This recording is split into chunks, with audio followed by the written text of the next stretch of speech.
Faustino Catalina. Iglesia Noticia. COPE. Estar informado. Saludos amigos y muy buenos días en este domingo 17 de febrero en el que les ofrecemos en estos próximos minutos nuestro habitual repaso a las noticias de estos últimos días en la actualidad religiosa de estas jornadas. Tiempo de información nos llevará una vez más hasta Toledo con la Santa Misa a partir de las 9 de la mañana. Y tiempo de actualidad eclesial en Iglesia Noticia, como cada semana hacemos, gracias a Óscar Gómez en el control de sonido y a Nacho de Gamón y Amparo Latre en la redacción, y con los siguientes titulares.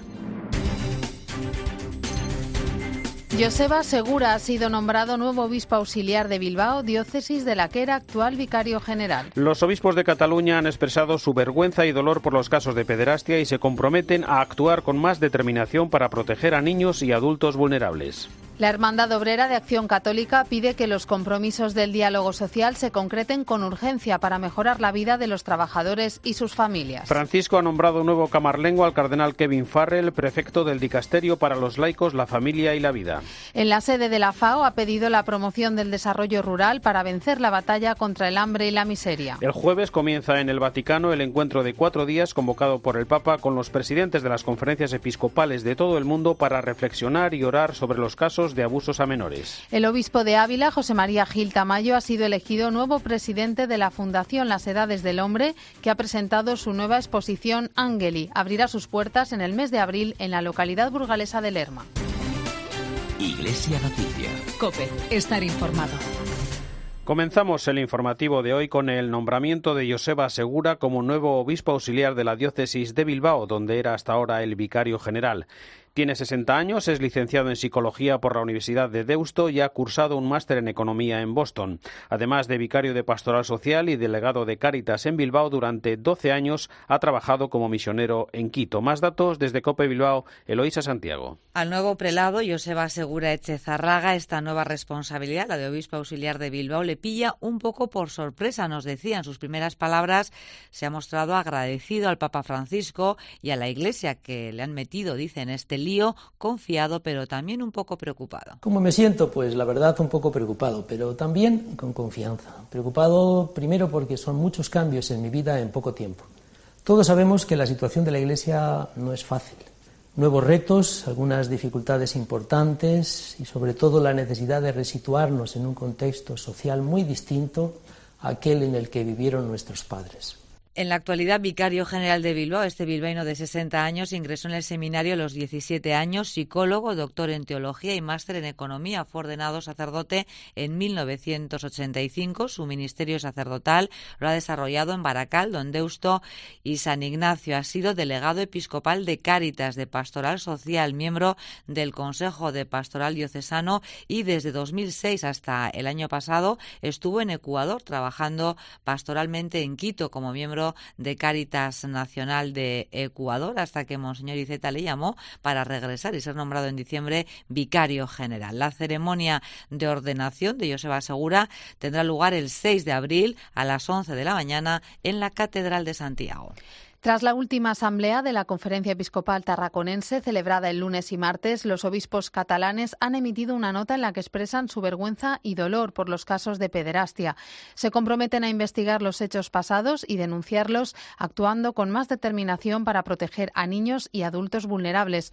COPE Barcelona, Yolanda Canales, buenos días. Buenos días. Los obispos de Cataluña piden perdón a las víctimas de abusos, unos hechos que nos llenan de vergüenza y de dolor. Así lo dicen en una nota donde dejan claro que la Iglesia actuará con determinación para proteger a los niños y los adultos vulnerables y también para eliminar cualquier tipo de tolerancia o encubrimiento. Nurbert Miracla es el vicesecretario de la Conferencia Episcopal Tarraconense. Sufrimos y rogamos por las víctimas que han quedado marcadas en su vida, en solidaridad con todos los que hayan sufrido algún tipo de abuso y con sus familias.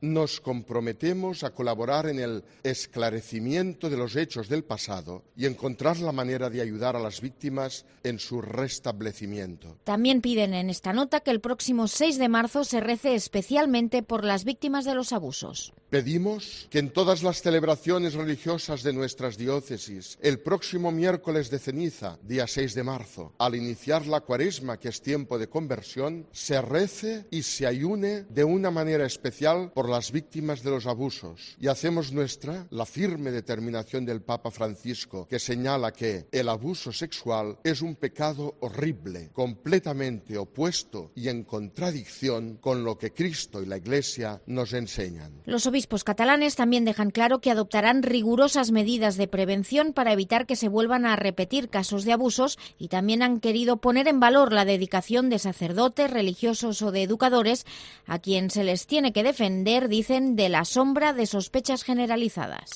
Tras reunirse con dirigentes de comisiones obreras y UGT, la Hermandad Obrera de Acción Católica ha pedido que los compromisos del diálogo social se concreten en medidas de defensa y promoción del trabajo decente y la protección social de quienes viven en precariedad. Teresa García es la responsable de difusión de la OAC. No podemos estar en desacuerdo en nada de lo que nos han planteado los sindicatos, porque es nuestra lucha también, ¿no? Es la lucha porque las personas más desfavorecidas estén ahí al mismo nivel, ¿no? Incluso el Papa Francisco clama por el diálogo, insiste, los protagonistas del ámbito político y socioeconómico tienen que ampliar esas perspectivas, que les duela la verdad a la sociedad del pueblo y la vida de los pobres, porque si no, no pueden procurar que haya esa línea para el trabajo digno, para la educación y el cuidado de la salud. Pero antes que él, San Pablo II también lo decía, para animar cristianamente el orden temporal, los fieles laicos de ningún modo pueden abdicar de la participación en la política.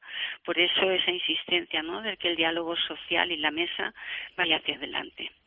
150 jóvenes de distintos centros han debatido sobre los prejuicios, las etiquetas sociales y la desconexión del currículo escolar de la vida real en un encuentro de educación para la vida organizado por Escolas Ocurrentes en Granada. Desde allí nos informa Jorge de la Chica. Durante esta semana se han reunido en el Centro de Magisterio de la Inmaculada 150 jóvenes estudiantes de cuarto de ESO, procedentes de distintos centros educativos de Granada, en el marco del proyecto educativo Escolas Ciudadanía. Esta iniciativa surgió cuando el actual Papa Francisco era arzobispo de Buenos Aires. Su objetivo es que los jóvenes reflexionen sobre sus problemas y propongan soluciones. La idea se ha extendido por todo el mundo y ahora ha llegado a Granada, donde la coordinadora del proyecto, Carmen Rosal, se refería así a esta experiencia. Y estos alumnos durante una semana están trabajando sobre 2 temas que ellos eligieron. Los 2 temas que se han elegido han sido educar para la vida real y el otro tema es prejuicios y etiquetas. Se han hecho 2 comisiones que han estado durante una semana trabajando con metodología muy innovadora que trae escuelas. Los jóvenes han tenido la oportunidad de exponer sus conclusiones y propuestas al alcalde Paco Cuenca y a la rectora de la Universidad de Granada, Pilar Aranda. En el futuro, iniciativas similares se dirigirán a otros ámbitos de la comunidad educativa.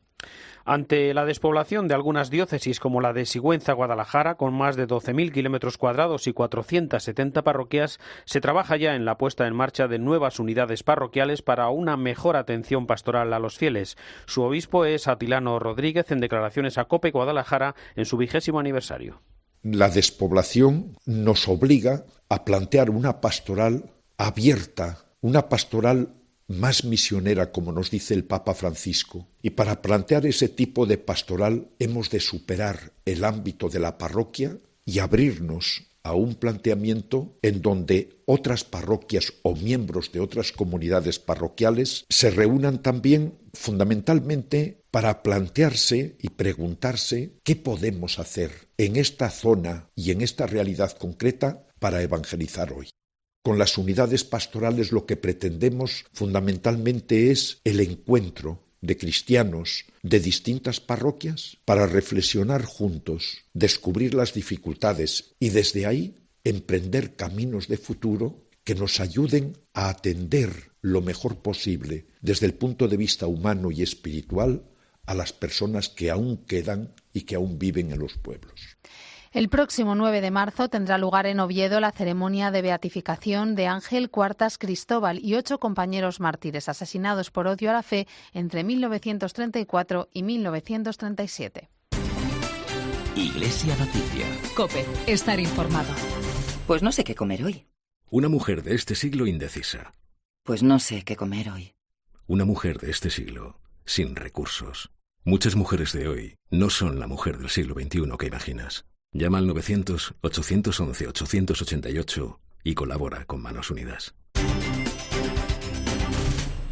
La información internacional nos lleva hasta ahora en Iglesia Noticia hasta el Vaticano, que vive ya la cuenta atrás para el encuentro de los presidentes de las conferencias episcopales de todo el mundo a partir del próximo jueves para reflexionar y orar sobre los casos de abusos a menores. El padre Zollner, presidente del Centro para la Protección de Menores, ha explicado ya algunas líneas de trabajo previstas y mañana, lunes, conoceremos más preparativos en una rueda de prensa ya convocada. Corresponsal en Roma y el Vaticano, Eva Fernández, buenos días. Muy buenos días, sí, ya falta poco para esta histórica cumbre y el profesor jesuita Hans Schallner, uno de los organizadores del encuentro, ha adelantado que en la reunión de la próxima semana en el Vaticano, el primer día estará dedicado a la responsabilidad del obispo, pastoral, jurídica y espiritual, y el segundo a la rendición de cuentas, y el tercero tendrá que ver con la transparencia de los procedimientos internos respecto a las autoridades, a la prensa y también en lo que se refiere al pueblo de Dios para que esté informado de lo que sucede. El Papa participará en todas las sesiones y también se escuchará el testimonio de víctimas procedentes de áreas culturales muy variadas y de profesionales expertos en los diversos aspectos del problema. Y como un ejemplo de la tolerancia cero de la Iglesia frente a los abusos sexuales, ayer mismo la Congregación para la Doctrina de la Fe comunicaba que el excardenal McCarrick ha sido expulsado del sacerdocio tras ser acusado de abusos sexuales a menores y adultos con la agravante de abusos de poder. La decisión de la Congregación para la Doctrina de la Fe llega después de la investigación que ordenó el Papa sobre el caso. Recordemos que Francisco ya le había apartado del colegio cardenalicio. Y sobre las perspectivas y esperanzas que suscita este encuentro, es el momento para el comentario desde Roma de Antonio Pelayo. Buenos días, Antonio. Buenos días. El encuentro de todos los presidentes de las conferencias episcopales con el Papa para discutir el problema de los abusos sexuales en la Iglesia es una novedad indiscutible. Negarlo sería una ceguera inexcusable. Otra cosa es que se crea que de la reunión va a surgir la varita mágica para que desaparezca esta plaga que afecta no solo ni principalmente a la Iglesia, sino a toda la sociedad. Por eso se comprende que el Papa haya advertido contra el peligro de fomentar falsas expectativas en este sentido. Lo acaba de explicar el jesuita Federico Lombardi, que moderará los trabajos. Si uno piensa, ha dicho el ex portavoz vaticano, que en 3 días y medio se pueda resolver definitivamente el problema, está fuera de la realidad. En esta misma onda de pensamiento se ha manifestado el jesuita Hans Zollner, uno de los mejores especialistas en esta cuestión, cuando ha dicho: los abusos sexuales en la Iglesia han existido, existen y existirán siempre. Pero tampoco sería objetivo negar que del 21 al 24 de febrero se va a dar un paso muy importante para afrontar una plaga cuyas dimensiones globales se han puesto de manifiesto en los últimos meses. Francisco pretende que se refuercen 3 aspectos fundamentales de tan grave cuestión: la responsabilidad de toda la Iglesia y no solo del Papa o de la Curia Romana, la exigencia de asumir cada uno su deber y especialmente los obispos individual y colectivamente, y la transparencia en el tratamiento de todos y cada uno de los casos, sin olvidar que la prioridad es el tratamiento cercano y solidario con las víctimas de estos infames crímenes. Es un desafío que compromete la credibilidad de toda la Iglesia Católica ante el mundo y ante sus propios fieles, pero estoy seguro de que será vencido. Desde Roma les ha hablado Antonio Pelayo.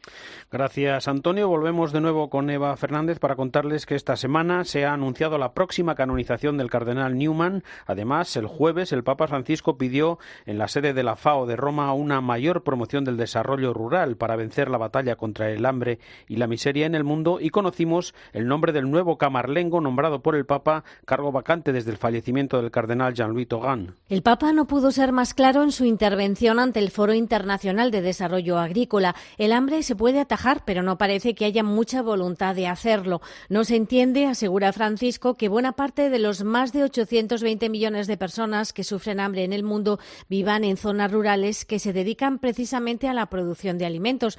Esto significa que muchos han convertido la lucha contra el hambre en un mero eslogan.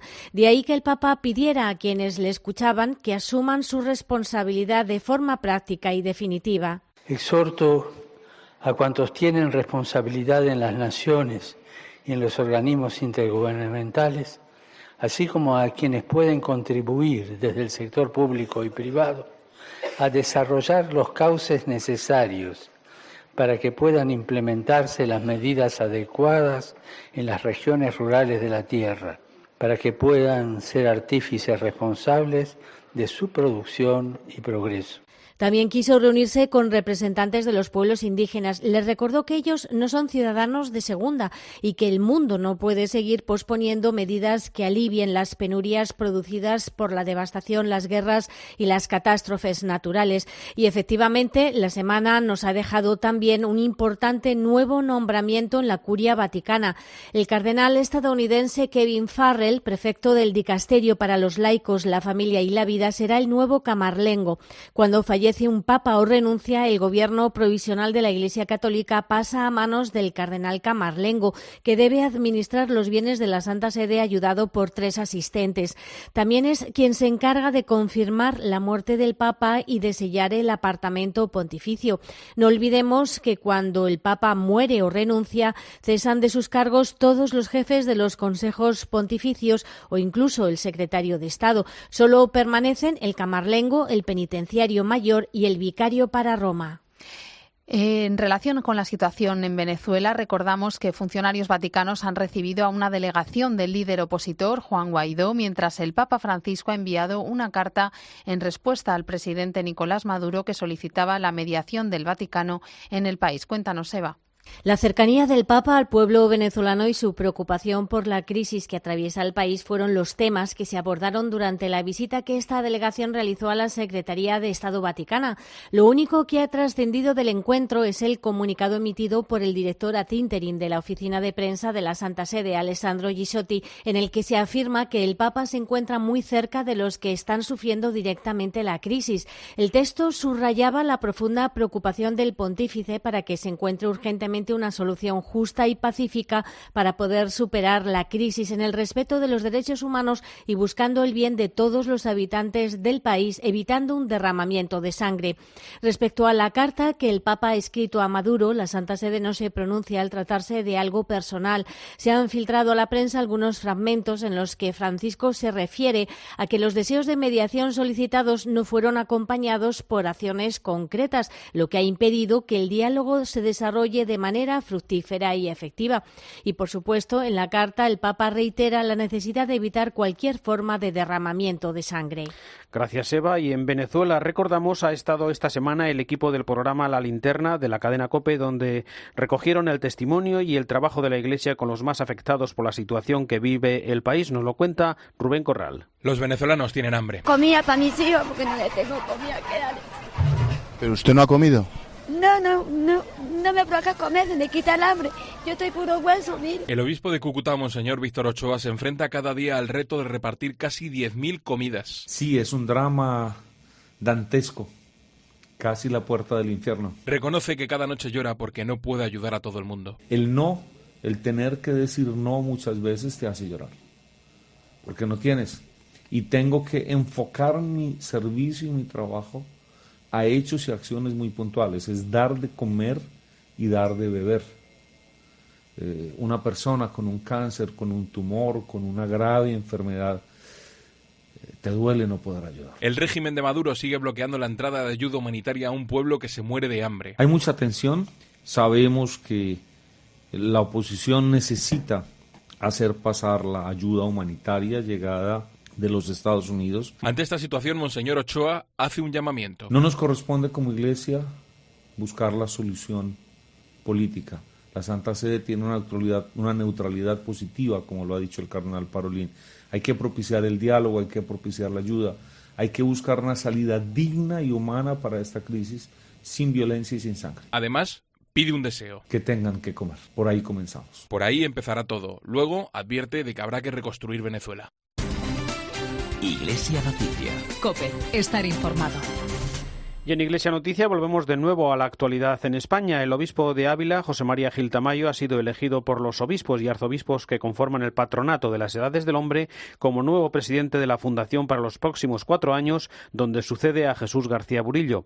Precisamente esta semana se ha presentado en la localidad burgalesa de Lerma la Angeli, la nueva exposición de las Edades del Hombre que abrirá sus puertas el próximo mes de abril. Nos ofrece más datos desde COPE en Burgos, Sergio Corral. La 24ª edición del proyecto expositivo de las Edades del Hombre abrirá sus puertas a partir de abril en la Ermita de la Piedad, la Iglesia de San Pedro y el Monasterio de la Ascensión en la Villa Ducal de Lerma. A través de 5 capítulos hará un recorrido por la presencia de la figura de los ángeles en la vida de la Iglesia, desde el Antiguo Testamento, pasando por la Anunciación a María hasta su contrapunto de ángeles caídos que simbolizan el pecado, el mal. Se trata, como ha dicho el arzobispo de Burgos, don Fidel Herráez, de una nueva muestra cultural de la Iglesia de Castilla y León en donde la fe se volverá a hacer arte. Quiero subrayar la importancia que tiene desde el punto de vista cultural y religioso, que es quien lo ha dado origen. Ahí la fe se convierte en cultura, pero es la fe la que está en la base de todas estas, por supuesto, sucesivas exposiciones. La Fundación Edades del Hombre ha hecho público que el nuevo presidente de la misma es Monseñor Gil Tamayo. Por su parte, la Junta de Castilla y León ha anunciado que destinará 1,7 millones de euros a la financiación y difusión de esta edición de las Edades. Y seguimos en Burgos con la devolución esta semana de 2 sillares de los siglos VII al IX que hace 15 años fueron robados en la ermita de Quintanilla de las Viñas, un conjunto visigótico único en España. Los 2 sillares robados en 2004 de la ermita visigótica de Quintanilla de las Viñas y recuperados hace un mes por Arthur Brand, un holandés experto en arte que llevaba desde 2010 tras la pista de las piezas, se encuentran ya en el Museo de Burgos para ser tratados y posteriormente expuestos. Los sillares habían sido transportados a Londres por un marchante de arte francés y puestas a la venta por poco más de 55.000 euros cada una como decoración de jardín para así evitar cualquier sospecha. Este Indiana Jones moderno las entregó a las autoridades españolas después de encontrarlas recubiertas de barro y hojas en el jardín de una familia aristocrática. Las 2 piezas, de gran valor histórico al datarse del siglo VII, poseen también un valor inmaterial, ya que, como recuerda Juan Álvarez Quevedo, delegado diocesano de Patrimonio, son las piezas más antiguas de la diócesis de Burgos y, por lo tanto, son la historia de la evangelización de toda la zona. Desde el punto de vista no solamente sentimental, sino de la historia de la diócesis de Burgos. Son las piezas más antiguas que tenemos de la diócesis de Burgos, con lo cual es la memoria histórica de la evangelización en toda esa zona, que en aquel momento, lógicamente, tenía un gran esplendor. Hay que recordar que al acto de recepción de las piezas en el Museo de Burgos, organizado por el Gobierno de España, no ha sido invitada la diócesis burgalesa. Y nos vamos ahora hasta tierras aragonesas, porque después de 17 años de rehabilitación, hoy abre sus puertas a la Iglesia de la Magdalena de Zaragoza. Desde allí nos lo cuenta Pilar López Isla. Buenos días. Buenos días. La Iglesia se vuelve a abrir al culto con el horario habitual de las misas y tras la Semana Santa se han organizado visitas guiadas al templo y a la torre que organizará Alma Mater Museum. El párroco, Juan Espallargas, ya dio la voz de alarma sobre el estado del edificio hace 42 años y en el 2002 se cerró el templo para comenzar la restauración. Ahora la comunidad parroquial regresa a la que ha sido su sede durante más de 8 siglos. Volvemos a nuestra casa arreglada, limpia, hermosa, bella y abierta. Queremos una acogida para todo aquel que quiera, con buena intención, venir a participar tanto del culto como del arte como de la belleza. Las obras se han centrado en las cubiertas, la estructura aérea y el gran problema de las humedades. Los trabajos de arqueología han estado muy ligados a esta restauración. Salvador Melguizo, arqueólogo. Hemos intervenido en la necrópolis cristiana, que hemos excavado unos 375 cuerpos. Han sido excavados, estudiados y vueltos a depositar otra vez aquí en la iglesia. El coste de los trabajos asciende a 4,5 millones de euros. Ha sido financiado en un 45% por el Arzobispado de Zaragoza, un 30% por el Gobierno de Aragón, un 16% por el Ministerio de Fomento y el resto por Caja Inmaculada. Y viajamos también hoy hasta Murcia con una nueva campaña para invitar a peregrinar al santuario de Caravaca de la Cruz. Paula Pascual. Peregrinemos juntos, la llama sigue viva. Con este lema, la diócesis de Cartagena y el gobierno murciano lanzan una campaña de promoción de Caravaca de la Cruz como centro de peregrinación y espiritualidad también en este año interjubilar. A mediados de abril se enviará información a más de 23.000 parroquias de toda España. El obispo de la diócesis de Cartagena, José Manuel Lorca Planes. Esta llama no puede apagarse nunca. Yo creo que cualquiera de los cristianos somos luz porque vivimos la experiencia de haberte acercado al corazón de Cristo, ¿no? Facilitar la experiencia de Caravaca de la Cruz, de esta año no jubilar, pero son años interjubilares y que es una buena propuesta para mucha gente. Con esta campaña se quiere invitar a peregrinos de toda España a ganar las indulgencias durante este año interjubilar. Por ejemplo, se pueden conseguir los días 3 de mayo, festividad del hallazgo de la cruz, el 14 de septiembre, festividad de la exaltación, o siempre que se peregrine en grupo al santuario. Y desde Murcia hasta Cataluña, porque el cardenal arzobispo de Barcelona, Juan José Omella, dedica su carta pastoral de este domingo a los ancianos. Vivimos en una sociedad como cambios constantes, donde se promueve el individualismo y la autosuficiencia, donde cada uno va a la suya, donde no tenemos tiempo para los demás, pero en cambio podemos pasar horas y horas hipnotizados ante una pantalla con el único objetivo de pasar el rato. Es necesario que todos seamos sensibles y estemos atentos a las personas de nuestra comunidad, a lo que les ocurre, para poder acompañarlas cuando lo necesiten. Debemos cuidar a la gente mayor porque son testigos valiosos que enriquecen nuestras vidas. Sin duda, tener un anciano cerca es un regalo, un privilegio. Prácticamente es una necesidad. El secretario del Consejo Pontificio para el Diálogo Interreligioso, Miguel Ángel Ayuso, ha destacado algunos rasgos del importante documento firmado en el último viaje del Papa Francisco a los Emiratos Árabes. El tema del pluralismo religioso nos lleva no a decir que todas las religiones son iguales, sino a reconocer desde nuestro punto de vista que en el mundo hay muchas religiones y desde esta perspectiva, reconociendo que Jesús y que Jesucristo es camino, verdad y vida, yo y nosotros como cristianos nos hacemos compañeros de viaje de cada ser humano en nuestra peregrinación humana hacia la verdad con mayúscula. También en el Espejo de COPE hemos escuchado al padre Pascual Cebollada, es postulador de la causa de canonización del padre Pedro Arrupe, que nos destacaba algunas de sus virtudes. En primer lugar, los ejercicios espirituales, es algo muy propio de San Ignacio, de la compañía, y para Arrupe también Cristo era todo, como él responde una vez que le hacen una entrevista muy espontáneamente, la centralidad de Cristo. Y también esa respuesta de la persona que hace los ejercicios, el ejercitante, de entrega total a lo que Dios le pide. En segundo lugar, tomando de nuestras constituciones lo que San Ignacio llama el cuerpo apostólico, el cuerpo, ¿no? Arrupe era misionero en Japón, sí, pero conjugaba muy bien una mirada universal, hoy diríamos una mirada global, con lo que se llama la inculturación, es decir, insertarse luego en cada sitio donde se está. En tercer lugar, yo os diría discernimiento.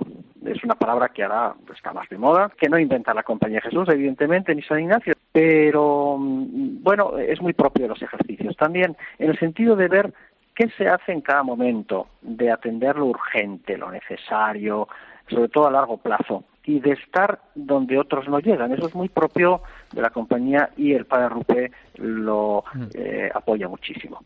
Tras su última reunión en asamblea plenaria, los obispos de Guatemala confían en los resultados de las próximas elecciones para construir una mejor Guatemala, a pesar de las limitaciones impuestas por quienes utilizan el poder político. Manifiestan su preocupación por los jóvenes que se ven obligados a emigrar y son vulnerables a las mafias de los traficantes de drogas ante la pobreza material y la falta de oportunidades. Constatan la necesidad de una sociedad más humana, de hombres y mujeres que sean fermento en la masa, que sepan construir una sociedad incluyente y éticamente responsable, de manera que se puedan superar algunos rasgos culturales que impiden avanzar. Terminamos así el informativo Iglesia Noticia. Es el programa 1607 en este domingo 17 de febrero de 2019. Llega ya la última hora de la actualidad en España y el mundo y la Santa Misa. En nombre de todos los que hacemos este programa, el saludo de Faustino Catalina.